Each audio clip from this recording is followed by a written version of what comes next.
el primer partido que estamos reclamando el arbitraje. Yo enseguida me di cuenta que el gol que no anuló no era, que era legítimo, pero son errores, bastantes errores contra nuestro equipo. Ya lo dije una vez, no soy de hablar de los árbitros, pero nos están liquidando porque son situaciones que te cambian el rumbo del resultado.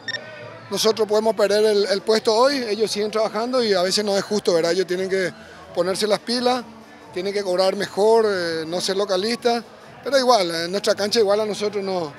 Hubo partidos donde nos liquidaron y bueno, hoy no le quito el mérito a Guaraní, pero creo que en algunas jugadas puntuales, en el penal que hicimos, primero fue falta de Palau, también lo he visto del lugar donde estaba. El ser humano ha de ser lo mejor que puede haber, pero el arbitraje a nosotros nos está bombeando. En muchos partidos nos están liquidando.